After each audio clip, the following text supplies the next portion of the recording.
Hi friends, സച്ചിയുടെയും രേവതിയുടെയും ഏറ്റവും പുതിയ വിശേഷങ്ങളിലേക്ക് എല്ലാവർക്കും സ്വാഗതം.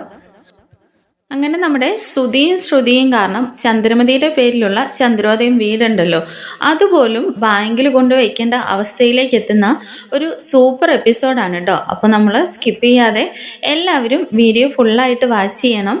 അങ്ങനെ നമ്മുടെ രേവതി ഉണ്ടല്ലോ, രേവതി ഇങ്ങനെ പൂവിക്കാൻ പോകുന്ന സമയത്ത് അവർക്ക് അറിയാവുന്ന ഒരു വലിയൊരു മാഡമായിട്ട് ഇങ്ങനെ സംസാരിക്കുന്നുണ്ട് കേട്ടോ.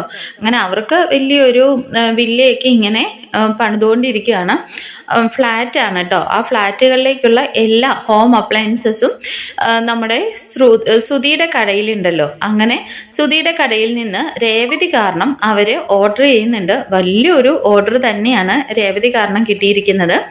എന്നാൽ അത് രേവതി വന്നിട്ട് ശ്രുതിയെയും കൂടിയിട്ട് അവരുമായിട്ട് ഇങ്ങനെ ബന്ധിപ്പിച്ചൊക്കെ കൊടുക്കുന്നുണ്ട് കേട്ടോ. എന്നാൽ അത് രേവതി കാരണമാണെന്ന് ചന്ദ്രമതിയോട് പറയാതെ ശ്രുതി പോയിട്ട് ശ്രുതിയാണ് ഈ വലിയ ഓർഡർ കൊണ്ടുവന്നതെന്നാണ് കേട്ടോ ചന്ദ്രമതിയുടെ അടുത്ത് പറഞ്ഞിരിക്കുന്നത്. അങ്ങനെ ആ വലിയ ഒരു മേഡം ഉണ്ടല്ലോ, ഇവർക്ക് 10 ലക്ഷം രൂപ അതിന് വേണ്ടിയിട്ട് അഡ്വാൻസ് കൊടുക്കുന്നുണ്ട്. അങ്ങനെ 10 ലക്ഷം രൂപ കൈ കിട്ടിക്കഴിയുമ്പോഴത്തേക്കിനും അത് ജസ്റ്റ് ഒരു അഡ്വാൻസ് മാത്രമാണ്. വലിയ കോടികളുടെ ബിസിനസ്സാണ് നടക്കുന്നത്. അതിൽ നിന്നും വലിയ എമൗണ്ട് ലാഭമായിട്ടും കിട്ടും.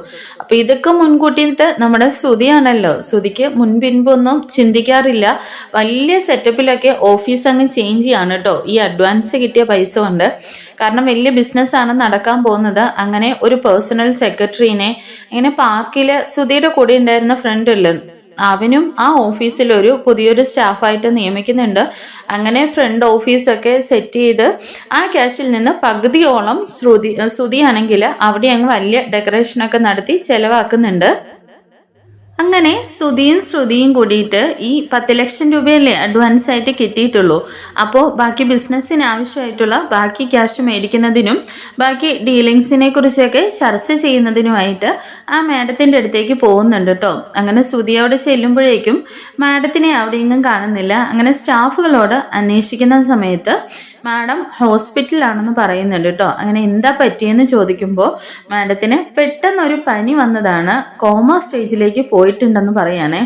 ഇത് കേട്ട് നമ്മുടെ ശ്രുതി ആകെ ടെൻഷൻ ആവുന്നുണ്ട് കേട്ടോ. അപ്പോൾ ശ്രുതി ഇങ്ങനെ ചോദിക്കുന്നുണ്ട്, അയ്യോ അപ്പോൾ മാഡത്തിൻ്റെ ബിസിനസ്സും കാര്യങ്ങളും ഒക്കെ ആരാണിപ്പോൾ നോക്കി നടത്തുന്നത്? അത് മാഡത്തിൻ്റെ ഒരു മാനേജർ ഉണ്ടല്ലോ, അയാളാണ് എല്ലാ കാര്യങ്ങളും ഇപ്പോൾ നടത്തുന്നതെന്ന്. അപ്പോഴേക്കും ശ്രുതി ഇങ്ങനെ വീണ്ടും അയാളോട് ചോദിക്കുന്നുണ്ട്, അയ്യോ എനിക്ക് എൻ്റെ വലിയൊരു ഹോം അപ്ലയൻസ് ഉണ്ട്, ഞാൻ വലിയ ബിസിനസ് മാനാണ്, എൻ്റെ ബിസിനസ്സുമായിട്ട് മാഡം വലിയ ഡീലൊക്കെ ഏറ്റിട്ടുള്ളതാണ്. അപ്പോൾ ഞാനത് ആരോടാ സംസാരിക്കുക? എനിക്ക് ചെറിയ സ്റ്റാഫുകളോടൊന്നും സംസാരിച്ച് ശീലമില്ലെന്നൊക്കെ പറഞ്ഞിട്ട് ശ്രുതി ഇങ്ങനെ അങ്ങ് സംസാരിക്കുകയാണേ. എന്നാൽ ആ സ്റ്റാഫ് പറയുന്നുണ്ട്, സാർ നിങ്ങൾ എന്നോട് സംസാരിക്കണ്ട, മാഡത്തിൻ്റെ മാനേജർ ഉണ്ടല്ലോ അദ്ദേഹത്തോട് പോയി സംസാരിച്ചോളൂ എന്ന് പറഞ്ഞിട്ട് ശ്രുതി അവിടെ നിന്ന് സ്റ്റാഫും അങ്ങ് പറഞ്ഞു വിടുന്നുണ്ട് കേട്ടോ. അപ്പോൾ നമ്മുടെ ശ്രുതി ആണെങ്കിൽ ഈ മാനേജറുമായിട്ട് നല്ല ഒരു ബന്ധത്തിലല്ല ഉള്ളത്. ഈ മാഡത്തിനെ പല പ്രാവശ്യം മുമ്പ് കാണാൻ പോകുമ്പോഴൊക്കെ ഈ മാനേജറുമായിട്ട് നമ്മുടെ ശ്രുതി ഉടക്കുന്നുണ്ട് കേട്ടോ. കാരണം വേറൊന്നുമല്ല, ശ്രുതിയുടെ ഒരു സംസാര രീതി ഉണ്ടല്ലോ, മറ്റുള്ളവരെ ഇങ്ങനെ പുച്ഛിച്ചുകൊണ്ടും താൻ വലിയ എന്തോ സംഭവമാണെന്നുള്ള രീതിയിലൊക്കെ സംസാരിക്കാറുണ്ടല്ലോ, അതൊക്കെ ആ മാനേജർക്കും അത്ര രസിച്ചിട്ടില്ല. അങ്ങനെ ഇവർ തമ്മിലുള്ള ഒരു ബന്ധം അത്ര നല്ലതല്ല. അങ്ങനെ ആ മേഡം ഉടനെ എങ്ങും കോമ സ്റ്റേജിൽ നിന്ന് റിക്കവർ ചെയ്യാൻ സാധ്യതയില്ല എന്ന് പറഞ്ഞ് ആ മാനേജറെ കാണാനായിട്ട് നമ്മുടെ ശ്രുതി ചെല്ലുന്നുണ്ട് കേട്ടോ. അങ്ങനെ ശ്രുതി ചെന്ന് ആ മാനേജറോട് സംസാരിക്കുന്നുണ്ട്. ഓൾറെഡി 10 ലക്ഷം രൂപ അഡ്വാൻസും എഗ്രിമെന്റ് പേപ്പർ സൈൻ ചെയ്തതൊക്കെയാണല്ലോ. അങ്ങനെ അതുമായിട്ട് ഡീലിങ്സിനെ കുറിച്ച് സംസാരിക്കാനായിട്ട് ആ മാനേജറെ ചെന്ന് കാണുന്നുണ്ട്. എന്നാൽ നമ്മുടെ ശ്രുതിയെ തീരെ ഇഷ്ടമില്ലാത്ത ആ മാനേജർ ഇവർ പോലും അറിയാതെ ഇത്രയും വലിയൊരു ബിസിനസ് ആണല്ലോ, അപ്പോൾ ഈ ഡീലിങ്സ് എല്ലാം മറ്റൊരാളുമായിട്ട് എഗ്രിമെന്റ് സൈൻ ചെയ്യാണ് കേട്ടോ. അങ്ങനെ ശ്രുതിയും കൂടിയിട്ട് ഈ മാനേജറെ കണ്ട് സംസാരിക്കുന്ന സമയത്ത് അദ്ദേഹം പറയുന്നുണ്ട്, എന്തായാലും നിങ്ങളുമായിട്ട് ഈ ഒരു ഡീലിങ്സിന് ഞങ്ങൾക്ക് താല്പര്യമില്ല, നിങ്ങൾക്ക് ഇവിടെ നിന്ന് പോവാം, ഞങ്ങളെ ഡീലിങ്സ് മറ്റൊരു കമ്പനിക്ക് കൊടുത്തു എന്ന് പറയുകയാണേ. അങ്ങനെ ശ്രുതിയും കൂടിയിട്ട് അവിടെ നിന്ന് നല്ല രീതിയിൽ അവരോട് ഷൗട്ടൊക്കെ ചെയ്യുന്നുണ്ട്. ശ്രുതി പറയുന്നുണ്ട്, ദേ നിങ്ങൾക്ക് വേറൊന്നും ചെയ്യാൻ കഴിയില്ല, ഞങ്ങൾക്ക് ഈ ഒരു എഗ്രിമെന്റ് പേപ്പറിൽ നിങ്ങൾ സൈൻ ചെയ്ത് തന്നിട്ടുള്ളതാണ്. ഞങ്ങൾ ഇത് കേസ് പോകും കോടതിയിൽ, പിന്നെ ഞങ്ങൾക്ക് നഷ്ടപരിഹാരം തരേണ്ടി വരും, നിങ്ങളുടെ ഓഫീസും കമ്പനിയും ഒക്കെ എല്ലാം നഷ്ടത്തിലാവും എന്നൊക്കെ പറഞ്ഞിട്ട് ശ്രുതിയും ശ്രുതിയൊക്കെ ഭീഷണിപ്പെടുത്തുന്നുണ്ട് കേട്ടോ. എന്നാൽ ആ മാനേജർ സംസാരിക്കുന്ന സമയത്ത് അദ്ദേഹം പറയുന്നുണ്ട്, നിങ്ങളൊരു കാര്യം മനസ്സിലാക്കിക്കോളൂ, നിങ്ങൾ കോടതിയിലോ പോലീസ് സ്റ്റേഷനിലോ എവിടെയാണെന്ന് വെച്ചാൽ കേസും കൊണ്ട് പൊക്കോളൂ. പക്ഷേ ആ എഗ്രിമെന്റ് നിങ്ങൾ നല്ല രീതിയിൽ വായിച്ചിട്ടില്ലെന്ന് തോന്നുന്നു. ഒന്നുകൂടി എടുത്ത് വായിച്ചു നോക്കിക്കോളൂ എന്ന് പറയുകയാണെ. ഇത് കേട്ടിട്ട് ശ്രുതിയും ഞെട്ടി പോകുന്നുണ്ട്. അങ്ങനെ ശ്രുതി ഇങ്ങനെ പെട്ടെന്ന് തന്നെ എഗ്രിമെന്റ് പേപ്പർ ഇങ്ങനെ എടുത്ത് നോക്കുന്ന സമയത്ത് ആ മാനേജർ പറയുന്നുണ്ട്, മാഡം അതിനുള്ളിലുള്ളത് എന്താണെന്ന് ഞാൻ പറയാം. ഈ എഗ്രിമെന്റ് സൈൻ ചെയ്തപ്പോൾ തന്നെ അതിനകത്ത് പ്രത്യേകം എടുത്തു പറഞ്ഞിട്ടുള്ള കാര്യം എന്ന് പറഞ്ഞാൽ ഈ എഗ്രിമെന്റ് ഞങ്ങൾക്ക് എപ്പോൾ വേണമെങ്കിലും ക്യാൻസൽ ചെയ്യാം എന്നുള്ളതാണ് കേട്ടോ. അങ്ങനെ ആ ഒരു ഒറ്റ പോയിന്റ് കാരണം നമ്മുടെ ശ്രുതിക്കും അവിടെ നിന്ന് മറ്റൊന്നും ചെയ്യാൻ കഴിയുന്നില്ല. ആ മാനേജർ പറയുന്നതനുസരിച്ചിട്ട് അവിടെ നിന്ന് അതും കേട്ട് ഇറങ്ങി പോകാനേ കഴിയുള്ളൂ കേട്ടോ. അങ്ങനെ ശ്രുതിയും വീണ്ടും അവിടെ നിന്ന് വാദിക്കുന്നുണ്ട്, നിങ്ങളെ ഓർത്തിട്ട് ഞങ്ങളുടെ ബിസിനസ് ഒരുപാട് നഷ്ടങ്ങൾ ഉണ്ടായിട്ടുണ്ട്, ഇതിനെതിരെ എന്തെങ്കിലും ഞങ്ങൾക്ക് ചെയ്തേ മതിയാവൂ എന്നൊക്കെ പറയുന്നുണ്ട്. എന്നാൽ അദ്ദേഹം പറയുന്നുണ്ട്, നിങ്ങൾ ഒരു കാര്യം മനസ്സിലാക്കൂ, 10 ലക്ഷം രൂപ ഞങ്ങളാണ് നിങ്ങൾക്ക് തന്നിരിക്കുന്നത്. ആ 10 ലക്ഷം രൂപയ്ക്കുള്ള സാധനങ്ങൾ, ഹോം അപ്ലയൻസസ് എല്ലാം ഇവിടെ എത്തിച്ച ആ എഗ്രിമെന്റ് ക്യാൻസൽ ആയിക്കോളും. അപ്പോൾ ഞങ്ങൾക്ക് നിങ്ങളുമായിട്ട് മറ്റൊരു ബന്ധവും ഇല്ലെന്ന് പറഞ്ഞിട്ട് ആ മാനേജർ അവിടെ നിന്ന് തീർത്ത് പറഞ്ഞിട്ട് പോവാണ് കേട്ടോ. ഇതെല്ലാം കൂടെ കേട്ടിട്ട് നമ്മുടെ ശ്രുതിയും ആകെ അങ്ങ് ഷോക്കായി പോവാണ്. കാരണം അവർ കൊടുത്ത 10 ലക്ഷം രൂപ അത്യാവശ്യം ഓഫീസിൻ്റെ കുറേ സെറ്റപ്പിനൊക്കെ ആയിട്ട് അതെടുത്ത് മറിക്കുകയും ചെയ്യുന്നുണ്ട്. ഈ ബിസിനസ്സിൻ്റെ കരാറൊക്കെ കാണിച്ചിട്ട് മറ്റൊരു പലിശക്കാരൻ്റെ നിന്ന് 30 ലക്ഷം രൂപയും ശ്രുതി മേടിക്കുന്നുണ്ട് കേട്ടോ. അങ്ങനെ ഈ കരാറ് ക്യാൻസലായി കഴിഞ്ഞ ഉടനെ ആ പലിശക്കാരൻ ഇവരുടെ അടുത്ത് എത്തുമല്ലോ. അതൊക്കെ ഓർത്തിട്ട് രണ്ടുപേർക്കും എന്ത് ചെയ്യണമെന്ന് അറിയാൻ വയ്യാത്ത ഒരവസ്ഥയിൽ ഇങ്ങനെ നിൽക്കുകയാണ്. കൂടാതെ ഈ ഒരു ഡീലിങ്സിനെ മുന്നിൽ കണ്ടുകൊണ്ട് തന്നെ എക്സ്ട്രാ ആയിട്ട് കുറേ സ്റ്റാഫ്, മാനേജർ, പേഴ്സണൽ സെക്രട്ടറി, ഇങ്ങനെ കുറേ സ്റ്റാഫുകളെ നിയമിച്ചിട്ടുണ്ട്. ഇവർക്കെല്ലാം സാലറി കൊടുക്കണം. അങ്ങനെയൊക്കെ എന്ത് ചെയ്യണമെന്നറിയാതെ നിൽക്കുകയാണ്. എന്നാൽ ഈ സമയം മറ്റൊരിടത്ത് സംഭവിക്കുന്നത്, ഇവർക്ക് ക്യാഷ് കൊടുത്തിരുന്ന ആ പലിശക്കാരനുണ്ടല്ലോ, ആ പലിശക്കാരൻ അറിയുന്നുണ്ട് ഈ ഡീലിങ്സ് അവർക്ക് ക്യാൻസലായി പോയെന്ന് കേട്ടോ. അങ്ങനെ അതറിഞ്ഞിട്ട് പലിശക്കാരൻ നേരെ ചന്ദ്രോദയത്തിലേക്ക് എത്തുന്നുണ്ട്. എന്നാൽ ശ്രുതിയും കൂടിയിട്ട് ഈ 30 ലക്ഷം രൂപ അയാളിൽ നിന്ന് വാങ്ങിയത് ചന്ദ്രമതിയോ വീട്ടിലുള്ള മറ്റാരും അറിഞ്ഞിട്ടില്ല കേട്ടോ. അങ്ങനെ ശ്രുതി ആ സമയത്ത് അവിടെ ഇല്ല. അങ്ങനെ അയാൾ വന്നിട്ട് ചന്ദ്രയാണ് പുറത്തു വരുന്നത്. ആരാണ് നിങ്ങളെന്ന് ചോദിക്കുമ്പോൾ ഇത് ശ്രുതിയുടെ വീടല്ലേ എന്ന് ചോദിക്കുകയാണേ. അങ്ങനെ ശ്രുതിയുടെ വീടല്ലേ എന്ന് ചോദിക്കുമ്പോൾ ചന്ദ്രയ്ക്ക് വലിയൊരു അഭിമാനമൊക്കെ തോന്നുകയാണ്. വലിയ ബിസിനസ്മാൻ ആണല്ലോ ശ്രുതി, അപ്പോൾ വലിയ ബിസിനസ്മാൻമാരൊക്കെ ആയിരിക്കും അന്വേഷിച്ച് വരുന്നതെന്ന് പറഞ്ഞിട്ട് അവരെ വലിയ രീതിയിൽ സ്വീകരിച്ചൊക്കെ ഇരുത്തുന്നുണ്ട് കേട്ടോ. അങ്ങനെ അയാൾ വന്നത് എന്തിനാണ് കാരണമെന്നൊന്നും ചോദിച്ചിട്ട് അയാൾ പറയുന്നില്ല. എന്തായാലും സുധീന്ദ്രൻ വരട്ടെ, ഞാൻ അദ്ദേഹമായിട്ട് സംസാരിച്ചോളാം പറഞ്ഞിട്ട് അയാൾ അവിടെ ഇരിക്കുകയാണ്. ഈ സമയം ശ്രീകാന്തും സച്ചിയൊക്കെ വന്നിട്ട് ചോദിക്കുന്നുണ്ടെങ്കിലും അയാൾ അതേ മറുപടി തന്നെയാണ് കേട്ടോ പറയുന്നത്. അങ്ങനെ ആ വന്നിരിക്കുന്ന ആളുണ്ടല്ലോ, വലിയ കോട്ടും സ്യൂട്ടും ഒക്കെ ഇട്ടിട്ടാണല്ലോ വന്നിരിക്കുന്നത്. അത് ശ്രുതിയെ അന്വേഷിച്ച് വന്നിരിക്കുന്ന കാണുമ്പോൾ ചന്ദ്ര വിചാരിക്കുന്നുണ്ട് എന്തോ വലിയ ബിസിനസ് ഡീല് സംസാരിക്കാനാണെന്നൊക്കെ. അങ്ങനെ രേവതിയോട് പറയുന്നുണ്ട്, രേവതി ഇദ്ദേഹത്തിന് ചായ എടുക്കുന്നൊക്കെ പറഞ്ഞിട്ട് ചായയൊക്കെ എടുപ്പിക്കുന്നുണ്ട് കേട്ടോ. അങ്ങനെ 2 ഗുണ്ടകളും കൂടിയിട്ട് അയാളുടെ കൂടെ വന്നിട്ടുണ്ട്. അപ്പോൾ അവർ പറയുന്നുണ്ട്, സാറിന് ഷുഗർ പ്രത്യേകമായിട്ട് ക്ലാസ്സിനകത്ത് ആഡ് ചെയ്യണ്ട, മാറ്റി കൊണ്ടുവന്ന് വെച്ചാൽ മതി, സാറ് ഇഷ്ടമുള്ളതുപോലെ കുടിച്ചോളൂ എന്നൊക്കെ പറയുന്നുണ്ട്. അങ്ങനെ രേവതി കൊണ്ടുവന്ന് അയാൾക്ക് പഞ്ചസാര മറ്റൊരു പാത്രത്തിലാക്കി ചായയൊക്കെ കൊണ്ടുവന്ന് കൊടുക്കുന്നുണ്ട് കേട്ടോ. അങ്ങനെ അയാൾ അതിനകത്തുനിന്ന് കുറച്ച് പഞ്ചസാര ഇട്ട് തന്നെ ഇട്ട് ഇളക്കി ചായയൊക്കെ കുടിക്കുന്നുണ്ട്. ഇതെല്ലാം കണ്ടിട്ട് എല്ലാവരും ഇങ്ങനെ അന്തിച്ച് നിൽക്കുകയാണ്. എന്തോ വലിയ ഒരു സെറ്റപ്പിലാണ് അയാളും ഇരിക്കുന്നത്. അങ്ങനെ ചന്ദ്രമതി ആണെങ്കിൽ ഭയങ്കരമായിട്ട് സന്തോഷിച്ച് നിൽക്കുകയാണ്. ശ്രുതിക്ക് എന്തോ വലിയ ഒരു ഡീലിങ്സ് ഓർഡറൊക്കെ വന്നിരിക്കുകയാണെന്ന് പറഞ്ഞിട്ട് രേവതിനെയൊക്കെ ഇങ്ങനെ നോക്കി പുച്ഛിച്ച് കളിയാക്കിക്കൊണ്ടൊക്കെ ഇങ്ങനെ നിൽക്കുകയാണ് കേട്ടോ. എന്നാൽ അയാൾ ചായ കുടിച്ച് കഴിയുമ്പോഴേക്കും ആ ഡ്രേയിൽ തന്നെ ചായയുടെ ക്യാഷ് വെക്കുകയാണ്. എന്നാൽ വർഷ പറയുന്നുണ്ട്, സാർ നിങ്ങൾ ഉദ്ദേശിക്കുന്നത് പോലെ ഇതൊരു ഹോട്ടലല്ലാന്നേ. എന്നാൽ അയാൾ പറയുന്നുണ്ട്, എനിക്ക് ആരുടെയും ഔദാര്യം ഇഷ്ടമില്ല, ഒരാളുടെ കയ്യിൽ നിന്നും ഞാൻ ഫ്രീ ആയിട്ട് ഒന്നും സ്വീകരിക്കില്ല, ഞാൻ കുടിച്ച ചായയുടെ ക്യാഷ് ആണെന്ന് അയാൾ പറയുന്നുണ്ട്. അയാളുടെ ഈ പെരുമാറ്റം എല്ലാം കാണുമ്പോഴേക്കും നമ്മുടെ സച്ചിക്കും രേവതിക്കും ഒക്കെ എന്തോ ഒരു ഡൗട്ടൊക്കെ അടിക്കുന്നുണ്ട് കേട്ടോ. അങ്ങനെ ഇവരിങ്ങനെ ഇരിക്കുന്ന സമയത്ത് നമ്മുടെ ശ്രുതിയും ശ്രുതിയും കൂടിയിട്ട് കയറി വരുന്നുണ്ട്. ശ്രുതി വാതിക്കലെത്തുമ്പോഴേ ചന്ദ്ര ഓടിപ്പോയിട്ട് എടാ നിന്നെ കാണാനായിട്ട് വലിയൊരു ആൾ വന്നിട്ടുണ്ടെന്ന് പറഞ്ഞിട്ട് ശ്രുതിയെ ഇങ്ങനെ പിടിച്ചുകൊണ്ട് വരികയാണ്. അങ്ങനെ ശ്രുതി ഇയാളെ കാണുന്നതും പെട്ടെന്ന് തന്നെ അങ്ങ് ഞെട്ടിപ്പോവാണ് കേട്ടോ. അമ്മേ നിക്ക് ഞാൻ ഇപ്പോൾ വരാമെന്ന് പറഞ്ഞിട്ട് അവിടെ നിന്ന് ഇങ്ങനെ പരുമുവാണേ. എന്നാൽ ചന്ദ്ര പറയുന്നുണ്ട് എടാ നിന്നെ കാണാൻ വേണ്ടിയിട്ടല്ലേ വന്നത്, നീ അങ്ങോട്ട് ചെല്ലെന്ന് പറഞ്ഞിട്ട് അയാളുടെ അടുത്തേക്ക് അങ്ങ് തള്ളി വിടുകയാണ് കേട്ടോ. അങ്ങനെ അയാളെ കാണുമ്പോഴേക്കും സച്ചിയും രവതിയും ഒക്കെ ഇങ്ങനെ നോക്കുന്നുണ്ട്. ശ്രീകാന്തും സച്ചിയും കൂടിയിട്ട് ഇങ്ങനെ പരസ്പരം പറയുന്നുണ്ട് ഇവൻ എന്താ ഇങ്ങനെ നിന്ന് ഉരുണ്ട് കളിക്കുന്നത്, വലിയ ഡീലിങ്സ് ഒക്കെ ആണെന്ന് കരുതിയിട്ട് അയാളെ കാണുമ്പോൾ ഇവൻ എസ്കേപ്പ് ആവാൻ ശ്രമിക്കുന്നല്ലോ എന്നിങ്ങനെ സംസാരിക്കുന്നുണ്ടേ. അങ്ങനെ അയാളുടെ മുമ്പിൽ നിന്ന് രക്ഷപ്പെടാൻ മാർഗമില്ലാതെ ശ്രുതി ചെന്നിട്ട് ചോദിക്കുന്നുണ്ട് ആ സാറെന്തായി പെട്ടെന്ന് ഇവിടെ എന്നാ അയാൾ ചോദിക്കുന്നുണ്ട് മിസ്റ്റർ സുധീന്ദ്രൻ നിങ്ങൾക്ക് ഒരു വലിയ വില്ലയിലും ഫ്ലാറ്റുകളിലും ഒക്കെ ഹോം അപ്ലയൻസസിന് ഓർഡർ ഉണ്ടായിരുന്നല്ലോ, അതിപ്പോൾ ക്യാൻസൽ ആയില്ലേ എന്ന് ചോദിക്കുകയാണേ. ഇത് കേൾക്കുമ്പോഴേക്കും വീട്ടിലുള്ള എല്ലാവരും ഷോക്കാവുന്നുണ്ട്. ചന്ദ്രമതി ചോദിക്കുന്നുണ്ട് എടാ സുധി ഇദ്ദേഹം എന്തൊക്കെയാ പറയുന്നത്, നിന്റെ ആ ഓർഡർ എല്ലാം ക്യാൻസലായി പോയോ എന്നാ സുധി ഇതിനൊന്നും മറുപടി പറയുന്നില്ല കേട്ടോ. അതെന്ന് വെച്ചിങ്ങനെ പമ്മി നിൽക്കുകയാണ്. നീ ഇതൊന്നും ശ്രദ്ധിക്കാതെ ആ വന്നിരിക്കുന്ന ആളുണ്ടല്ലോ അയാൾ വീണ്ടും ശ്രുതിയോട് പറയുന്നുണ്ട് അല്ല നിങ്ങൾ ഡീലിങ്സിന് ഓക്കെ ആക്കിയിരുന്ന ആ മാഡം ഇപ്പോൾ ഹോസ്പിറ്റലാണല്ലേ, എന്തോ കോമ സ്റ്റേജിലാണെന്നൊക്കെ പറയുന്ന കേട്ടു എന്ന് പറയാനേ. ഇതൂടെ കേൾക്കുമ്പോൾ ശ്രുതിക്ക് നന്നായിട്ട് മനസ്സിലാവുന്നുണ്ട്, കാരണം ഇദ്ദേഹം എല്ലാ കാര്യങ്ങളും അറിഞ്ഞിട്ടാണ് വന്നിരിക്കുന്നതെന്ന്. അപ്പോഴേക്കും പെട്ടെന്ന് മാഡത്തിന്റെ കാര്യം പറയുമ്പോൾ രേവതി പറയുന്നുണ്ട് അയ്യോ നിങ്ങൾ പറയുന്നത് കലാ മാഡത്തിന്റെ കാര്യമാണോ? ആ അത് തന്നെ, അവരിപ്പോൾ കോമ സ്റ്റേജിലാണുള്ളത്, അവരുടെ എല്ലാ കാര്യങ്ങളും ഇപ്പോൾ ഫുൾ അധികാരവും അവരുടെ മാനേജറിനാണ് ഉള്ളത്, അദ്ദേഹമാണ് ഡീലിങ്സ് എല്ലാം നോക്കുന്നത്, അയാള് നിങ്ങൾക്ക് ഡീലിങ്സ് ക്യാൻസൽ ചെയ്തു അല്ലേ എന്ന് ചോദിക്കുകയാണെ. അപ്പോഴേക്കും ഇതൊന്നും അറിയാതെ രേവതി സച്ചിയോട് പറയുന്നുണ്ട് അയ്യോ സച്ചിയേട്ടാ ഒരു പാവം മേഡമായിരുന്നു എന്നൊക്കെ കേട്ടോ.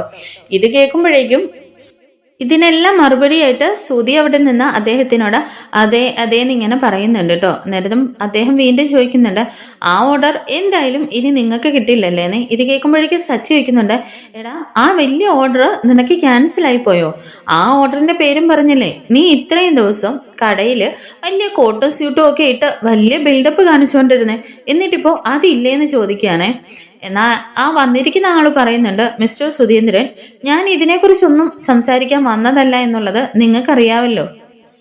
ശ്രുതി ഈ സമയം ഒന്നും മിണ്ടാതെ നിൽക്കുമ്പോഴേക്കും അയാൾ പറയുന്നുണ്ട് നിങ്ങൾ മറന്നു കാണും, ഞാൻ എന്തായാലും എനിക്ക് മറക്കാൻ പറ്റില്ലല്ലോ, നിങ്ങൾ ഈ ബിസിനസ് ഡീല് കിട്ടിക്കഴിഞ്ഞാൽ പിന്നെ നിങ്ങൾ വലിയ ബിസിനസ് മാൻ ആവും, അതിൽ നിന്നും പുറകെ ഒരുപാട് ഡീലേഴ്സൊക്കെ വരും എന്ന് പറഞ്ഞിട്ട് എൻ്റെ കയ്യിൽ നിന്ന് ഒരു 30 ലക്ഷം രൂപ വാങ്ങിയല്ലോ, അതിനെക്കുറിച്ച് സംസാരിക്കാനാണ് ഞാനിവിടെ വന്നിരിക്കുന്നതെന്ന് പറയാനേ. ഇത് കേൾക്കുമ്പോൾ പെട്ടെന്ന് എല്ലാവരും അങ്ങ് ഷോക്കായി പോവാണ് കേട്ടോ. സച്ചിയും ശ്രീകാന്തും ഒക്കെ. ശ്രീകാന്ത് ചോദിക്കുന്നുണ്ട് എന്ത് 30 ലക്ഷം രൂപയോ? ചന്ദ്രമതി ആണെങ്കിൽ ശ്രുതിയെ തട്ടിയിട്ട് ഇങ്ങനെ ചോദിക്കുന്നുണ്ട് കേട്ടോ എന്തൊക്കെയാ ശ്രുതി കേൾക്കുന്നത്, 30 ലക്ഷം രൂപ ഇയാളുടെ കയ്യിൽ നിന്ന് വാങ്ങിയെന്നോ? അപ്പോൾ വർഷയും പറയുന്നുണ്ട് ആഹാ അത് ശരി, ബിസിനസ് തുടങ്ങുന്നതിന് മുമ്പ് തന്നെ 30 ലക്ഷം രൂപ ഇയാളുടെ കയ്യിൽ നിന്ന് വാങ്ങിച്ചോ, ഇപ്പോ ബിസിനസ് ക്യാൻസലും ആയി പോയില്ലേ എന്നൊക്കെ ഇങ്ങനെ വർഷ പറയുകയാണേ. എന്നാൽ നമ്മുടെ ശ്രുതിയും ഒന്നും മിണ്ടാനാവാതെ ഇങ്ങനെ നിൽക്കുകയാണല്ലോ.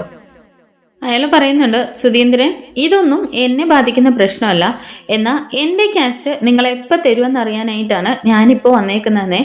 എന്നാൽ ശ്രുതി പറയുന്നുണ്ട് സാർ ഇപ്പോൾ ബിസിനസ് ക്യാൻസലായ ഡീലിങ്സ് ക്യാൻസലായ കാര്യം ഞാൻ ഇപ്പോഴാണ് അറിഞ്ഞത്, ഇനി മുമ്പോട്ടുള്ള കാര്യങ്ങൾ ഞാൻ ചിന്തിച്ചുകൊണ്ടിരിക്കുന്നതേ ഉള്ളൂ എന്ന് പറയാനേ. അത് നിങ്ങൾ എന്ത് വേണമെങ്കിലും ആയിക്കോളൂ, എൻ്റെ ക്യാഷ് എപ്പോൾ തരുമെന്ന് എനിക്കിപ്പോൾ അറിയണമെന്ന് പറയുന്നുണ്ട്.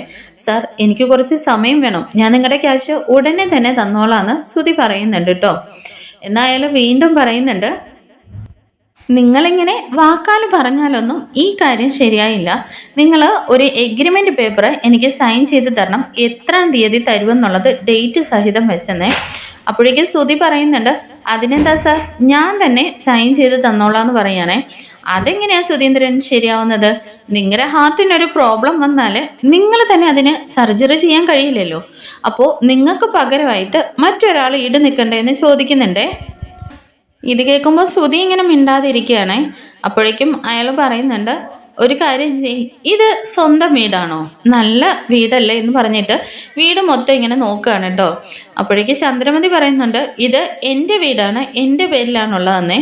എന്നാൽ ശ്രീകാന്ത് ഇടയിൽ കയറി പറയുന്നുണ്ട്, ഇത് അച്ഛൻ്റെയും അമ്മയുടെയും പേരിലുള്ള വീടാണെന്ന് പറയാണ് കേട്ടോ. എന്നാൽ അയാൾ പറയുന്നുണ്ട്, അതെ അച്ഛൻ്റെ അമ്മയുടെ അല്ലേ, സുധീന്ദ്രൻ്റെ അച്ഛനും അമ്മയും തന്നെയല്ലേ, എന്തായാലും ഈ വീട് തന്നെ വെച്ചിട്ട് നമുക്കൊരു ഡീലിങ്സ് അങ്ങ് എഴുതി എഗ്രിമെൻ്റ് സൈൻ ചെയ്തേക്കാന്ന് പറയുകയാണേ. എന്നാൽ ശ്രുതി പറയുന്നുണ്ട്, സാർ അതൊക്കെ വേണോ, ഞാൻ സൈൻ ചെയ്ത് തരാമെന്ന് പറയുന്നുണ്ടേ. എന്നാൽ അയാൾ പറയുന്നുണ്ട്, അതൊന്നും എനിക്ക് പറ്റില്ല, നിങ്ങളുടെ വീട്ടിൽ ഇപ്പോൾ അച്ഛനോ അമ്മയോ ആരെങ്കിലും ഒരാൾ ഇതിനകത്ത് സൈൻ ചെയ്ത് തരണമെന്നും പറഞ്ഞ് അയാളങ്ങ് നിൽക്കുകയാണ് കേട്ടോ. എന്നാൽ ശ്രുതി പറയുന്നുണ്ട്, സാർ അത് വേണോ, ഞാനല്ലേ പൈസ മേടിച്ചത്, ഞാൻ സൈൻ ചെയ്ത് തരാമെന്നൊക്കെ പറയുന്നുണ്ട്. എന്നാൽ അതൊന്നും അയാൾ സമ്മതിക്കുന്നില്ല കേട്ടോ. ഇത് കേൾക്കുമ്പോൾ നമ്മുടെ സച്ചിക്ക് ഭയങ്കരമായിട്ട് അങ്ങ് ദേഷ്യം വരുന്നുണ്ടേ. സച്ചി പറയുന്നുണ്ട്, ഡോ താനെന്താ വീട്ടിൽ വന്ന് കയറി ആളെ ഭീഷണിപ്പെടുത്തുവാണോ, താൻ എന്ത് ചെയ്യുമെന്നാണെന്ന് പറയുന്നുണ്ടേ.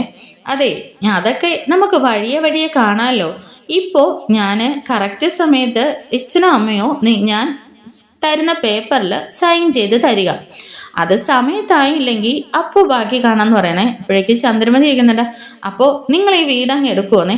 ഏയ് അങ്ങനെയൊന്നും ചെയ്യില്ല, അത് ലാസ്റ്റ് സ്റ്റേജല്ലേ, ആദ്യ സമയം കറക്റ്റ് ഡേറ്റിൽ നിങ്ങൾ ക്യാഷ് തന്നില്ലെങ്കിൽ ഈ വീട്ടിലുള്ള ഒരാളെ ഞാനങ്ങ് പൊക്കുമെന്ന് പറയുകയാണേ. ഇതോടെ കേൾക്കുമ്പോൾ നമ്മുടെ സച്ചിക്ക് അങ്ങ് ദേഷ്യം വരികയാണേ. ഡോ താനെന്താ വീട്ടിൽ വന്ന് കയറിയിട്ട് കൂലിത്തല്ലുകാരെ പോലെ സംസാരിക്കുകയാണോ? സച്ചി അയാളുടെ നേരെ അങ്ങ് ചെല്ലുന്നുണ്ട് കേട്ടോ. ഡോ ഈ വീട്ടിലുള്ള ആരെങ്കിലും പിടിച്ചോണ്ട് പോയാല് ഞാൻ കണ്ണും പൊട്ടി നോക്കിയിരിക്കുവന്നാണോ എന്നൊക്കെ പറഞ്ഞിട്ട് അങ്ങ് ചെല്ലുമ്പോൾ രേവതി ഇങ്ങനെ അയാളെ സച്ചിയെ പിടിച്ചിങ്ങനെ മാറ്റുകയാണ് കേട്ടോ. എന്നാൽ രേവതി അങ്ങോട്ട് ചെന്നിട്ട് സച്ചിയെ പിടിച്ച് മാറ്റുന്നുണ്ട് കേട്ടോ. അതിനുശേഷം രേവതി അവരോട് പറയുന്നുണ്ട്, സാർ നിങ്ങൾക്ക് എന്തെങ്കിലും പ്രശ്നമുണ്ടെങ്കിൽ നിങ്ങൾ പോലീസ് സ്റ്റേഷനിലോ കോടതിയിലോ ഒക്കെ ചെന്നോളൂ, നിങ്ങളുടെ കയ്യിൽ എഗ്രിമെന്റ് പേപ്പറൊക്കെ ഉണ്ടല്ലോ, അതല്ലാതെ ഇവിടെ വന്ന് ഭീഷണിപ്പെടുത്തുന്നതും ആളെ തല്ലുമെന്നൊക്കെ പറയുന്നതൊന്നും ശരിയല്ല എന്നൊക്കെ പറയുന്നുണ്ട് കേട്ടോ. എന്നാൽ വർഷയും പറയുന്നുണ്ട്, രവിയോടായിട്ട് പറയുന്നുണ്ട്, അങ്കിൾ നമുക്കൊരു കാര്യം ചെയ്യാം, നമുക്ക് നേരെ സ്റ്റേഷനിൽ ചെല്ലാം, നമുക്കിത് കംപ്ലൈന്റ് ഫയൽ ചെയ്യാലോ, വീട്ടിൽ വന്ന് ഭീഷണിപ്പെടുത്തിയെന്നും പറഞ്ഞിട്ട്. ഇയാളെ അങ്ങനെ അങ്ങ് വെറുതെ വിടാൻ പാടില്ലല്ലോ, ക്യാഷ് മേടിച്ചിട്ടുണ്ടെന്ന് കരുതിയിട്ട് വീട്ടിൽ വന്ന് എന്തും വിളിച്ചു പറയാനൊന്നും കരുതണ്ട.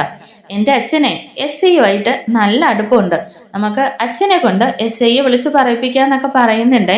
എന്നാൽ അയാൾ പറയുന്നുണ്ട്, ഇത് കേൾക്കുമ്പോഴേക്കും വന്നിരിക്കുന്ന ആള് പറയുന്നുണ്ട്, അതെ ഇൻസ്പെക്ടറെയോ SIനെയോ ആരെയാന്ന് വിളിക്കേണ്ടതെന്ന് വെച്ചാൽ ഞാൻ വിളിച്ച് വരാമെന്ന് പറഞ്ഞിട്ട് അയാളിങ്ങനെ പറയാണേ. അപ്പോഴേക്കും സച്ചി പറയുന്നുണ്ട്, ദേ നിങ്ങൾ എന്തൊക്കെയാ പറയുന്നത്, ഇവൻ പണം മേടിച്ചെന്നും പറഞ്ഞിട്ട് എന്തായാലും എൻ്റെ അച്ഛനും അമ്മയും നിങ്ങൾക്ക് ക്യാഷ് തരാൻ പോകുന്നില്ല, സൈൻ ചെയ്ത് തരികയില്ലെന്ന് പറയുകയാണേ. എന്നാൽ അയാൾ പറയുന്നുണ്ട്, എന്നാൽ ഒരു കാര്യം ചെയ്യും, ഇവനെ നിങ്ങൾ ഈ വീട്ടിൽ നിന്നങ്ങ് പുറത്താക്കിയത്, അപ്പൊ പിന്നെ ഇവനുമായിട്ടുള്ള ബാക്കി ഡീലിങ്സ് ഒക്കെ എങ്ങനെയാണെന്ന് എനിക്കറിയാമെന്ന് പറയുന്നുണ്ട്. ഇത് കേട്ടിട്ട് സച്ചിയാണെങ്കിൽ അങ്ങ് ചാടി മുമ്പോട്ട് വരികയാണ് കേട്ടോ. നിങ്ങളെന്താ വീട്ടിൽ വന്നിട്ട് ആളെ ഭീഷണിപ്പെടുത്തുവാണോ എന്നൊക്കെ ചോദിച്ചിട്ട് അങ്ങ് ഒച്ചയിട്ട് അവരുടെ നേരെ ചെല്ലുന്നുണ്ട് കേട്ടോ. എന്നാൽ ആ ഗുണ്ടകൾ വന്നിട്ട് സച്ചി ഇങ്ങനെ പിടിച്ച് തല്ലാനൊക്കെ നോക്കുന്നുണ്ട്. ശ്രീകാന്ത് ഇടയിൽ കയറിയിട്ട് അവരെ പിടിച്ചു മാറ്റാനൊക്കെ ശ്രമിക്കുന്നുണ്ടെങ്കിലും ആ വന്നിരിക്കുന്ന ആളുണ്ടല്ലോ അയാൾ പറയുന്നുണ്ട്, വിട്ടേര് എനിക്ക് വയലൻസിനോടൊന്നും ഇപ്പോൾ തീരെ താല്പര്യമില്ല, ഓരോ കാര്യങ്ങളും എപ്പോഴൊക്കെയാണ് ചെയ്യേണ്ടതെന്ന് എനിക്ക് നന്നായിട്ട് അറിയാം, സമയമാകുമ്പോൾ അതൊക്കെ ചെയ്യാമെന്നും പറഞ്ഞിട്ട് അയാളങ്ങ് പിടിച്ചു മാറ്റി വിടുകയാണ് കേട്ടോ. എന്നിട്ട് അയാളിങ്ങനെ വലിയ സമാധാനത്തോട് കൂടിയിട്ട് അയാൾ ഇരിക്കുകയാണ്. എന്നിട്ട് വീണ്ടും പറയുന്നുണ്ട്, ഇതേ നോക്ക്, ഒന്നെങ്കിൽ നിങ്ങൾക്ക് യാതൊരു ബന്ധവും ഇല്ലെന്ന് പറഞ്ഞ് ഇവനെ വീട്ടിൽ നിന്ന് പുറത്താക്കാം, അല്ലെങ്കിൽ നിങ്ങളോ നിങ്ങളുടെ ഭാര്യയോ എൻ്റെ പേപ്പറിൽ സൈൻ ചെയ്ത് തന്നാൽ ഞാൻ പൊക്കളാമെന്നും ഇങ്ങനെ രവിയുടെ അടുത്ത് പോയി പറയുകയാണേ. ഇത് കേൾക്കുമ്പോഴേക്കും ചന്ദ്രമതി ശ്രുതിയുടെ നേരെ വരുന്നുണ്ട് കേട്ടോ. എടാ ശ്രുതി, നീ എന്തൊക്കെയാ കാണിച്ചു കൂട്ടുന്നത്, നീ ആരുടെ കയ്യിൽ നിന്നൊക്കെയാടാ ഈ ക്യാഷ് കടം മേടിക്കുന്നതെന്നൊക്കെ ചോദിക്കുന്നുണ്ടേ. അപ്പോഴേക്കും രവിയും ചോദിക്കുന്നുണ്ട് കേട്ടോ, എന്തൊക്കെയാ ശ്രുതി ഇതെന്നേ. അത് അച്ഛാ, എനിക്ക് ലക്ഷങ്ങളുടെ കോടികളുടെ ബിസിനസ് ഡീലിങ്സ് കിട്ടിയതാണ് അച്ഛാ, ആ മാഡത്തിന് പെട്ടെന്ന് സുഖമില്ലാതെ കോമ സ്റ്റേജിലേക്ക് പോയതുകൊണ്ടാണ് ഇതൊക്കെ സംഭവിച്ചു പോയതെന്ന് പറയുകയാണേ. എന്നാ വർഷ ചോദിക്കുന്നുണ്ട്, അല്ല സുധിയേട്ടാ, ഞാനൊന്ന് ചോദിക്കട്ടെ, നിങ്ങൾ ബിസിനസ് വലിയ ഓർഡറൊക്കെ കിട്ടി ബിസിനസ് ചെയ്യുന്നതിനിപ്പുറം നിങ്ങൾ എന്തിനാണ് 10 ലക്ഷം രൂപ അഡ്വാൻസ് വാങ്ങിയതും ആ ക്യാഷ് ഇത്ര ബിൽഡപ്പ് ചെയ്ത് ഫ്രണ്ട് ഓഫീസൊക്കെ പണിതതും പുതിയ സ്റ്റാഫിനെയൊക്കെ വെച്ചതെന്നൊക്കെ ഇങ്ങനെ ശ്രീകാന്തും ചോദിക്കുന്നുണ്ട് കേട്ടോ. എന്നാൽ സുധി ഇങ്ങനെ മിണ്ടാതിരിക്കുന്ന സമയത്ത് രേവതിയും പറയുന്നുണ്ട്, അത് ശരിയാണല്ലോ, വലിയ വലിയ ഓർഡറുകൾ കയ്യിൽ കിട്ടി വർക്ക് തുടങ്ങി കഴിഞ്ഞിട്ടല്ലേ ക്യാഷ് മേടിക്കുന്നതും ബാക്കിയുള്ള ബിസിനസ് ഡെവലപ്മെന്റും ഒക്കെ നടത്തുന്നത്. അത് നിങ്ങൾ എന്തിനാണ് മുന്നേ ചെയ്തതെന്നൊക്കെ ഇങ്ങനെ രേവതിയും ചോദിക്കുന്നുണ്ട്. എന്നാൽ ഇതിനൊന്നും നമ്മുടെ ശ്രുതിക്കും മറുപടി ഇല്ല. ഈ സമയം സച്ചി പറയുന്നുണ്ട്, ദേ നോക്ക് സാർ, ഇവിടെ നിങ്ങൾ എന്ത് പറഞ്ഞാലും ഇവൻ ക്യാഷ് മേടിച്ചതിന് എൻ്റെ അച്ഛനും അമ്മയും സൈൻ ചെയ്ത് തരില്ല, എന്തായാലും നിങ്ങൾക്ക് ഇവിടുന്ന് പോകാമെന്ന് പറയുന്നുണ്ട്. എന്നാൽ അയാൾ പറയുന്നുണ്ട്, അതെ, എനിക്ക് എൻ്റെതായ ഒരു നിയമമുണ്ട്, ആ റൂൾസ് ആൻഡ് റെഗുലേഷൻസ് അനുസരിച്ച് ഞാൻ മുന്നോട്ട് പോവുള്ളൂ. പിന്നെ ഞാനൊരു കാര്യം പറഞ്ഞേക്കാം, ഞാൻ അപ്പോഴും ഇപ്പോഴും ഒരേ കാര്യം തന്നെയാണ് പറയുന്നത്. ഒന്നെങ്കിൽ നിങ്ങളുടെ അച്ഛനോ അമ്മയോ സൈൻ ചെയ്ത് തരിക, അല്ലെങ്കിൽ ഇവനെ പുറത്തേക്ക് വിട്ടേക്കെന്ന് പറയുന്നുണ്ട്. എന്നാൽ സച്ചി പറയുന്നുണ്ട്, താനെന്താണോ ഭീഷണിപ്പെടുത്തുവാണോ, ഇതൊന്നും പറ്റില്ല എന്ന് പറഞ്ഞിട്ട് സച്ചി മുന്നോട്ടേക്ക് അങ്ങ് ചെല്ലുന്നുണ്ട് കേട്ടോ. എന്നാൽ രവി പറയുന്നുണ്ട്, സച്ചി നീ അങ്ങോട്ടേക്ക് മാറി നിൽക്കെന്ന് പറഞ്ഞിട്ട് രവി അവരോടായിട്ട് സംസാരിക്കുകയാണേ. അതിനുശേഷം രവി പറയുന്നുണ്ട്, സാർ നിങ്ങൾ ഒച്ച ബഹളം ഒന്നും വെക്കണ്ട, ഞാൻ സൈൻ ചെയ്ത് തരാമെന്ന് പറയുന്നുണ്ട് കേട്ടോ.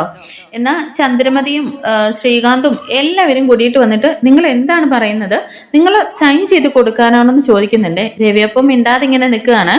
എന്നാൽ സച്ചിയും ശ്രീകാന്തും എല്ലാവരും കൂടിയിട്ട് പറയുന്നുണ്ട്, അച്ഛാ, എന്തായാലും ഞങ്ങൾ ഇതിന് സമ്മതിക്കില്ല, ഇവ മേടിച്ചു കൂട്ടിയ കടത്തിന് അച്ഛൻ അതിന്റെ ബാധ്യത കയറേണ്ട കാര്യമില്ലല്ലോ എന്നൊക്കെ പറഞ്ഞിട്ട് എല്ലാവരും ഒരേ സ്വരത്തിൽ അതിനെ എതിർക്കുന്നുണ്ട്.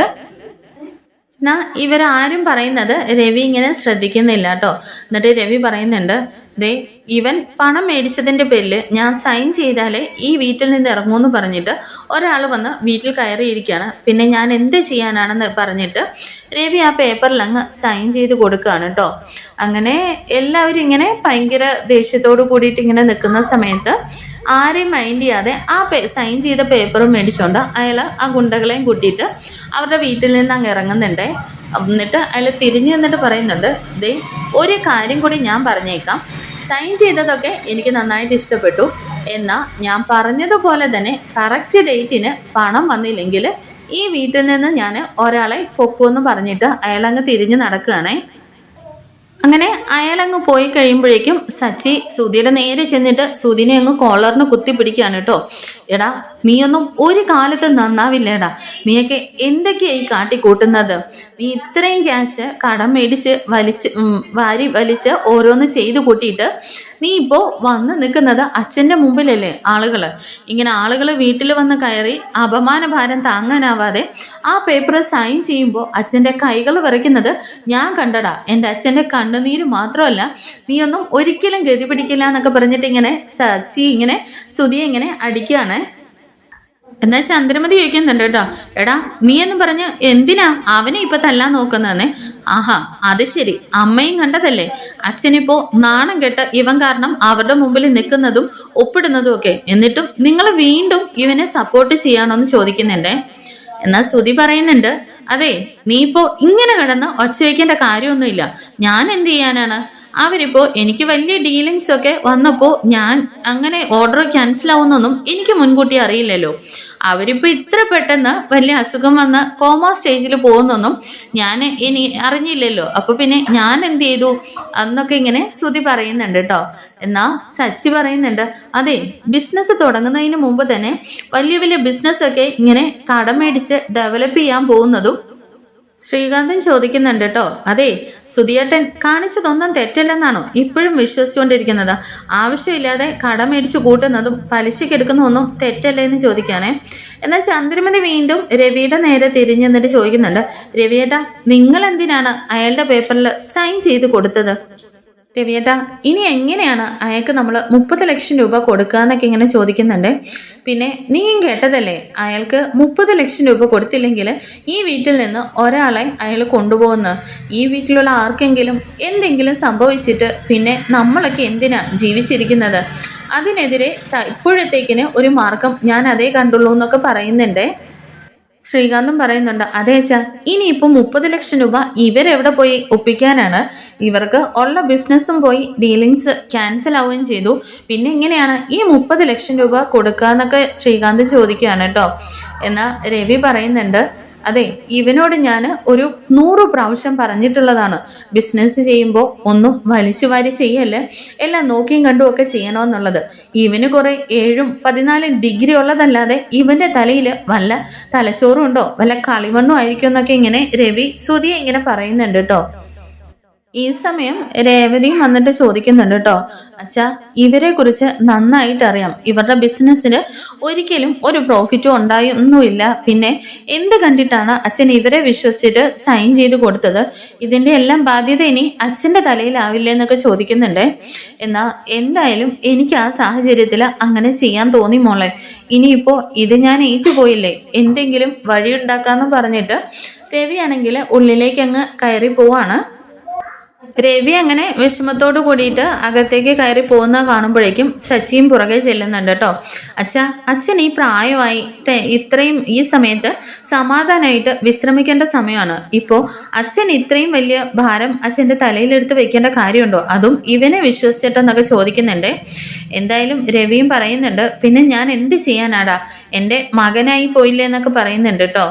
എന്നാ ശ്രുതി പറയുന്നുണ്ട്, അതെ, നീ ഇങ്ങനെ സംസാരിക്കേണ്ട കാര്യമൊന്നുമില്ല, പിന്നെ ഞാനിപ്പോൾ എന്ത് ചെയ്യാനാണ്, ബിസിനസ് ആവുമ്പോഴേ അങ്ങനെയാ, ലാഭവും നഷ്ടവും ഒക്കെ ഉണ്ടാവും. ഒരു കാര്യം ചെയ്, എൻ്റെ ഒരു ഷെയർ ഉണ്ടല്ലോ, അതിങ്ങി തന്നേര്, ഞാൻ ബാക്കി എന്താണെന്ന് വെച്ചാൽ ചെയ്തോളാം, അല്ലാതെ എൻ്റെ ബാധ്യത ആരും ഏറ്റെടുക്കണ്ടെന്നിങ്ങനെ ശ്രുതി പറയുകയാണേ. ഇത് കേട്ടിട്ട് എല്ലാവരും ഇങ്ങനെ ഷോക്കായതുപോലെ നിൽക്കുകയാണ് കേട്ടോ. അപ്പോഴേക്കും സച്ചി ചോദിക്കുന്നുണ്ട്, എന്താ നീ അച്ഛൻ്റെ അടുത്ത് ചോദിച്ചതെന്ന് ചോദിച്ചിട്ട് സച്ചി ഇങ്ങനെ പിടിക്കുമ്പോഴേക്കും ശ്രുതി ഇങ്ങനെ സച്ചിയെ തള്ളി മാറ്റുകയാണ് കേട്ടോ. എന്നിട്ട് ശ്രുതി പറയുന്നുണ്ട്, അതെ, ഞാൻ വേറൊന്നുമല്ല ചോദിച്ചത്, ഈ വീട്ടിൽ എനിക്ക് അവകാശമുണ്ടല്ലോ, അപ്പോൾ ഈ അവകാശത്തിൽ നിന്ന് എൻ്റെ വീതം ഇങ്ങ് തന്നേര്, ഞാൻ ബിസിനസ് ചെയ്യുമോ എന്താണെന്ന് വെച്ചാൽ ഞാൻ ചെയ്തോളാന്ന് പറയുകയാണേ. ഇത് കേൾക്കുമ്പോൾ രവി ആകെ അങ്ങ് തളർന്നു പോവാണ് കേട്ടോ.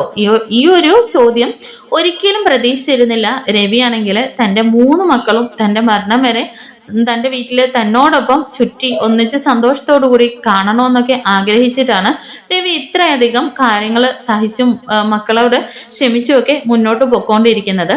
എന്നാൽ ശ്രുതിയുടെ ആ ഒറ്റ ചോദ്യം ഉണ്ടല്ലോ, എൻ്റെ വീതം ഇങ്ങ് തന്നേക്കെന്നുള്ള ആ ചോദ്യം കേട്ടിട്ട് രവി അങ്ങ് തളർന്ന് അവിടെ പോയി ഇരിക്കുകയാണേ. എന്നാൽ ഇതെല്ലാം കണ്ടിട്ട് സച്ചിയുടെ കൺട്രോൾ അങ്ങ് പോവാണ് കേട്ടോ.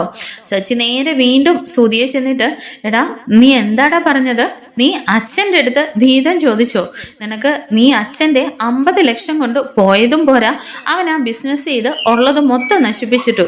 എന്നിട്ടിപ്പോൾ നിനക്ക് വീതം വേണമല്ലേ, അതും അച്ഛൻ്റെ മുഖത്ത് നോക്കി നിനക്ക് എങ്ങനെ ചോദിക്കാൻ തോന്നിയടാന്ന് പറഞ്ഞിട്ട് വീണ്ടും ശ്രുതിയെ ഇങ്ങനെ തല്ലുകയാണ് കേട്ടോ. നീയൊന്നും സംസാരിക്കാനല്ല, ജീവിച്ചിരിക്കാൻ പോലും നിനക്കൊന്നും അർഹതയില്ല എന്നൊക്കെ പറഞ്ഞിട്ട് ശ്രുതിയെ വീണ്ടും ഇങ്ങനെ അടിക്കുകയാണ്. അപ്പോഴേക്കും എല്ലാവരും ഇങ്ങനെ നോക്കി പിടിച്ചു മാറ്റാനൊക്കെ ശ്രമിക്കുന്നുണ്ടെങ്കിലും രവിയാണെങ്കിൽ ഒറ്റ വിളി അങ്ങ് വിളിക്കുകയാണ് കേട്ടോ, സച്ചിന്ന്. ആ വിളിയിൽ സച്ചി അങ്ങ് സ്റ്റക്കായിട്ട് മാറുന്നുണ്ട്. ഇതെല്ലാം കണ്ടുകൊണ്ടിരുന്നിട്ട് ചന്ദ്രമതി ഇങ്ങനെ കരയാണ് കേട്ടോ. എൻ്റെ ദൈവമേ, എന്താണെന്നറിയില്ല, ഈ വീട്ടിൽ മാത്രം ഇങ്ങനെയൊക്കെ സംഭവിക്കുന്നതെന്നൊക്കെ പറഞ്ഞിട്ട് ശ്രുതിയുടെ നേരെ അങ്ങ് ചെല്ലുകയാണ് കേട്ടോ. എടി മൂദേവി, നീ ഒറ്റ ഒരുത്തി കാരണമാണ് ഈ വീട്ടിലെ എല്ലാ പ്രശ്നങ്ങൾക്കും കാരണം. എൻ്റെ മകൻ്റെ തലയിൽ നിന്നെ എന്ന് കെട്ടിവെച്ചോ അന്ന് തൊട്ട് തുടങ്ങിയതാണ് അവൻ്റെ കഷ്ടകാലവും ഈ വീടിന് ദുരിതവും എന്ന് പറഞ്ഞിട്ട് ശ്രുതിയെ ഇങ്ങനെ പോയി തള്ളിയൊക്കെ വിടുകയാണ് കേട്ടോ. അപ്പോഴേക്കും ശ്രുതി ചോദിക്കുന്നുണ്ട്, ആൻറ്റി, ഞാൻ എന്ത് ചെയ്യാനാണ്? എന്നാൽ ശ്രുതിയോട് ചന്ദ്രമതി പറയുന്നുണ്ട്, നീ ഒരക്ഷരം വാ തുറന്ന് മിണ്ടി പോകരുത്. നീ എന്ത് ചെയ്തെന്നോ, വലിയ പണക്കാരി വീട്ടിലെ പെണ്ണാണെന്നും പറഞ്ഞിട്ട് കള്ളത്തരം മുഴുവൻ പറഞ്ഞ് ഈ വീട്ടിലേക്ക്, അത് എൻ്റെ മകൻ്റെ ജീവിതത്തിലേക്ക് നീ കയറി വന്നു. അന്ന് തുടങ്ങിയതാണ് ഈ പ്രശ്നങ്ങൾ മുഴുവൻ. എന്നിട്ടിപ്പോൾ വലിയ ഓർഡർ അവൾ പിടിച്ചു എന്ന് പറഞ്ഞിട്ട് വലിയ പണക്കാരൻ പെട്ടെന്നാക്കാന്നും പറഞ്ഞിട്ട് എൻ്റെ മോനെ കൊണ്ടുപോയി ഈ ചതിക്കുഴിയിലാക്കിയതും നീ ഒറ്റ ഒരുത്തിയാന്ന് പറഞ്ഞിട്ട് ശ്രുതിക്കിട്ട് ഇങ്ങനെ തല്ലുന്നുണ്ട് കേട്ടോ. എന്നാൽ ശ്രുതി അതിനെതിരെ തടയുന്നുണ്ട് കേട്ടോ. അമ്മ ഇനി ആവശ്യമില്ലാത്ത കാര്യങ്ങളൊക്കെ ഇപ്പൊ പറയേണ്ട കാര്യമില്ല. അമ്മ എന്തിനാ ഇപ്പം ശ്രുതിയെ വഴക്ക് പറയുന്നത്? അമ്മ ചെന്നിട്ടേ അച്ഛനോട് പറ സ്വത്ത് വീതം വെച്ചിട്ട് എനിക്കുള്ള വീതം ഇങ്ങ് തരാന്. ഞാനും ശ്രുതിയും എവിടെയെങ്കിലും പോയിട്ട് ഞങ്ങൾ സ്വന്തമായിട്ട് വീട് വയ്ക്കോ ബിസിനസ് ചെയ്യോ ഒക്കെ ചെയ്തോളാന്ന് പറയാനേ. വീണ്ടും ഇത് കേൾക്കുമ്പോഴേക്കും സച്ചി പിന്നെയും വരുന്നുണ്ട് കേട്ടോ. ഡാ നീ ഇനിയും വായടക്കില്ലല്ലേ, നിനക്ക് വീതം വേണോ അല്ലേന്ന് ചോദിച്ചിട്ട് ചാടി ചെല്ലുകയാണ് കേട്ടോ. എന്നാ രേവതിയാണെങ്കിൽ സച്ചിയെ പിടിച്ചിങ്ങനെ വെക്കുന്നുണ്ട് കേട്ടോ. സച്ചിയേട്ടൻ എന്തിനാ ഒന്ന് സംസാരിച്ച് മിണ്ടി തീരുന്നതിനിപ്പുറം അടിക്കാനായിട്ട് ഇങ്ങനെ ചാടി പുറപ്പെടുന്ന സച്ചിയേട്ടൻ അവിടെ മിണ്ടാതെ നിൽക്കെന്നും പറഞ്ഞിട്ട് സച്ചി ഇങ്ങനെ പിടിച്ചു നിർത്തുകയാണ് കേട്ടോ. അങ്ങനെ ശ്രുതി വീണ്ടും പറയുന്നുണ്ട്, അമ്മ ചെല്ല്, അച്ഛനോട് പോയി സംസാരിച്ചിട്ട് എൻ്റെ വീതം ഇങ്ങനെ തരാൻ പറയുന്നു പറയാനേ. എന്നാൽ ശ്രുതി ഇങ്ങനെ പറയുന്ന സമയത്തും ചന്ദ്രമതി ഇങ്ങനെ മിണ്ടാതിരിക്കുകയാണല്ലോ. എന്നാൽ ചന്ദ്രമതി എന്താണ് പറയാൻ പോകുന്നതെന്ന് അറിയാൻ വേണ്ടിയിട്ട് എല്ലാവരും ഇങ്ങനെ കാത്തിരിക്കുകയാണേ. എന്നാൽ ചന്ദ്രമതി എഴുന്നേറ്റിട്ട് ശ്രുതിയോട് പറയുന്നുണ്ട്, എടാ നീ ഇനി വാ തുറന്ന് ഒരക്ഷരം മിണ്ടി പോരുത്. നിന്റെ എല്ലാ കൊള്ളരുതായ്മയ്ക്കും അന്ന് തൊട്ട് ഇന്ന് വരെ ഞാൻ കൂടെ നിന്നു. എൻ്റെ മകൻ നല്ല രീതിയിൽ വന്നിട്ട് എനിക്ക് എന്നും സംരക്ഷണം ഒരുക്കുമെന്ന് ഓർത്തിട്ട് എന്നാൽ നീ പറയുന്ന എല്ലാ കാര്യത്തിനും ഞാൻ നിന്റെ കൂടെ തലയാട്ടി നിന്നിട്ടുണ്ട്. എന്നാൽ ഈ ഒരു കാര്യം മാത്രം ഞാൻ സമ്മതിക്കില്ല. എന്തായാലും ഈ വീട് വേദം വയ്ക്കാനായിട്ട്, ഈ വീട് വെട്ടുമുറിക്കാനായിട്ട് ഞാൻ സമ്മതിക്കില്ല. നിനക്കിനി എന്താ വേണ്ടത്? ഈ വീടും കൂടി നഷ്ടപ്പെടുത്തണം അല്ലേ? അതിനെന്തായാലും ഞാൻ സമ്മതിക്കില്ല. ആ കാര്യം ഞാൻ രവിയേട്ടനോട് സംസാരിക്കുകയില്ലെന്നിങ്ങനെ ചന്ദ്രമതി പറയുന്നുണ്ട് കേട്ടോ. അപ്പോഴേക്കും വീണ്ടും ശ്രുതി പറയുന്നുണ്ട്, അമ്മേ നിങ്ങൾ വീട് വെട്ടിമുറിക്കോ കീറിമുറിക്കോ എന്താന്ന് വെച്ചാൽ ചെയ്തോ, എനിക്ക് എൻ്റെ ഷെയർ വേണമെന്ന് പറയാനേ. എന്നാൽ ഇത് കേൾക്കുമ്പോഴേക്കും ചന്ദ്രമതിക്ക് അങ്ങ് നല്ല ദേഷ്യം വരുന്നുണ്ട് കേട്ടോ. എടാ നീ എൻ്റെ മുഖത്ത് നോക്കിയിട്ട് നീ ഇങ്ങനെയൊക്കെ സംസാരിക്കാനായോ? നിന്നെ കുറിച്ച് എന്തൊക്കെ സ്വപ്നങ്ങളാടാ ഞാൻ കണ്ടിട്ടുള്ളതെന്നൊക്കെ പറഞ്ഞിട്ട് ചന്ദ്രമതി ഇങ്ങനെ കരയുന്നുണ്ട് കേട്ടോ. അപ്പോഴേക്കും വീണ്ടും ചന്ദ്രമതി എന്നിട്ട് പറയുന്നുണ്ട്, അതെ ഇനി എന്തായാലും ഈ വീട്ടിൽ നിന്ന് ഒരു ചില്ലി കാശ് പോലും നിനക്ക് കിട്ടുമെന്ന് നീ കരുതണ്ട. അതോടെ കിട്ടിയിട്ട് എന്തിനാ നിന്റെ പെണ്ണുമ്പിളയ്ക്ക് കൊണ്ടുപോയി അതും കൂടി നശിപ്പിക്കാനോ? എന്നാൽ ശ്രുതി വീണ്ടും ചോദിക്കുന്നുണ്ട് കേട്ടോ, അമ്മ എന്താ ഇങ്ങനെയൊക്കെ പറയുന്നേനെ? അതേടാ ഞാൻ ഇനി എന്ത് പറയണമെന്നാ നീ ആഗ്രഹിച്ചിരിക്കുന്നത്? എന്തായാലും ഈ വീട് വിറ്റിട്ട് നിന്നെ പോലെ നടു തെരുവിൽ നിൽക്കാനായിട്ട് എന്നെ കിട്ടിയില്ല. അതും ഞങ്ങൾ ആരും ഇവിടെ നിന്ന് ഇറങ്ങാനും പോകുന്നില്ല. പിന്നെ ഞാൻ ഒരു കാര്യം കൂടി പറഞ്ഞേക്കാം, ഈ വീട് വിറ്റ് വീതം മേടിക്കാനായിട്ട് എൻ്റെ മോനും മരുമോളും കാത്തു നിൽക്കുകയും വേണ്ട. ഇവൾക്ക് വേണ്ടിയിട്ട് ഇനി സംസാരിക്കാനായിട്ട് നീ എൻ്റെ അടുത്ത് വരികയും വേണ്ട. പിന്നെ നീ ഉണ്ടാക്കിയ കടം എങ്ങനെയാണെന്ന് വെച്ചാൽ നീ മര്യാദയ്ക്ക് വീട്ടിക്കോണമെന്ന് പറഞ്ഞിട്ട് ചന്ദ്രമതിയും അകത്തേക്ക് അങ്ങ് പോവാണ് കേട്ടോ. അങ്ങനെ നമ്മുടെ ശ്രുതിയും നടുത്തെരുവിലേക്ക് ഇറങ്ങുകയാണ്. ചന്ദ്രമതി പോലും അവരെ കൈവിട്ടിട്ടുണ്ട്. ഈ എപ്പിസോഡ് ഇഷ്ടമായെങ്കിൽ ലൈക്ക് ചെയ്തും ഹൈപ്പ് ചെയ്തും സബ്സ്ക്രൈബ് ചെയ്തും സപ്പോർട്ട് ചെയ്യണേ. Thank you for watching. നിങ്ങളുടെ വിലയേറിയ അഭിപ്രായങ്ങൾ കമൻ്റ് ആയിട്ട് കൂടി രേഖപ്പെടുത്തണേ. അടുത്ത എപ്പിസോഡുമായിട്ട് കാണും വരേക്കും ബൈ.